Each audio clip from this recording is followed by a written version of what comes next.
આજે દેશભરમાં chemist association દ્વારા આપવામાં આવેલા હડતાલના આહવાનને પગલે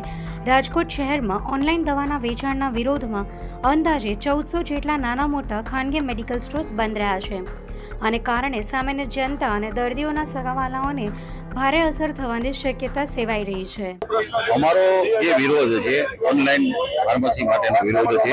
એના માટે સરકારશ્રીને અવારનવાર રજૂઆતો પણ અમારા ઓલ ઇન્ડિયા કેમિસ્ટ એસોસિએશને કરેલી છે।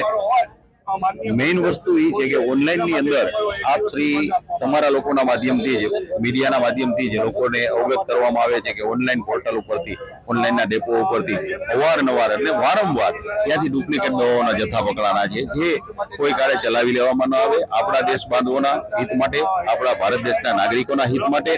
એ વસ્તુ ચલાવી લેવી યોગ્ય નથી, કારણ કે એ ડુપ્લિકેટ સ્પુરિયસ દવાઓ છે એના સ્વાસ્થ્ય સાથેની એક રમત છે, એક ખેલવાડ છે અને બહુ મોટું ષડયંત્ર છે ઓનલાઈન ફાર્મસીઓનું અને બિગ કોર્પોરેટરોનું કે ઊંચા ડિસ્કાઉન્ટથી દવાઓ આપવા માટે અને લોભામણી લલચામણી જાહેરાત આપવી અને એનાથી લોકોને છેતરવા અને એના આરોગ્ય સાથે ખેલવાડ કરવો એ બહુ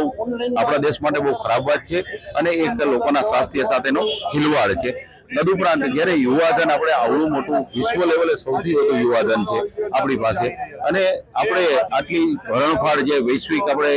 જોઈએ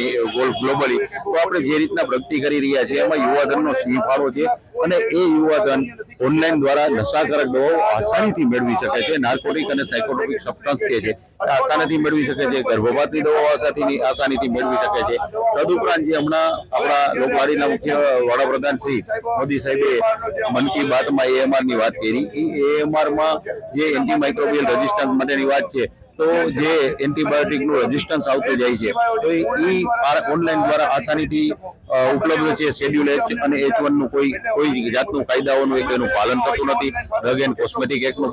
પાલન નથી થતું, ફાર્મસી એક્ટનું પાલન નથી, તમામ કાયદાઓનો ભંગ થઈ રહ્યો છે। તદુપરાંત ત્યાંથી દવા પેશન્ટ સુધી પહોંચે ઓનલાઈનથી એમાં ક્યાંય પણ ટેમ્પરેચર કે કોલ્ડ ચેઇન કે કોઈ વસ્તુ મેન્ટેન થતી નથી। આ બધી જ વસ્તુ આપણા દેશ બાંધવો માટે, આપણા ભારત દેશના નાગરિકો માટે બહુ જ જોખમી પુરવાર છે અને એમના સ્વાસ્થ્ય સાથે જે ચેડા અને ખેલવાડ થઈ રહ્યો છે એના વિરોધમાં અમારું બંધ છે। પરંપરાગત મેડિકલ સ્ટોર સંચાલકો કોર્પોરેટ ઓનલાઈન પ્લેટફોર્મ દ્વારા અપાતા ડિસ્કાઉન્ટ અને અનિયંત્રિત વેચાણનો સખત વિરોધ કરી રહ્યા છે। આ અંગે વાતચીત કરતા રાજકોટ કેમિસ્ટ એસોસિએશનના ઉપપ્રમુખ સત્યન પટેલે જણાવ્યું છે કે ઓનલાઈન પ્લેટફોર્મ પર પૂરતી ચકાસણી વગર દવાઓ અપાતી હોવાથી નકલી દવાઓ માર્કેટમાં ઘૂસી જવાનો અને લોકોના સ્વાસ્થ્ય સાથે ચેડા થવાનો મોટો ભય છે। સાથે જ સ્થાનિક નાના વેપારીઓનો ધંધો પણ મોટા પાયે ચોપટ થઈ રહ્યો છે।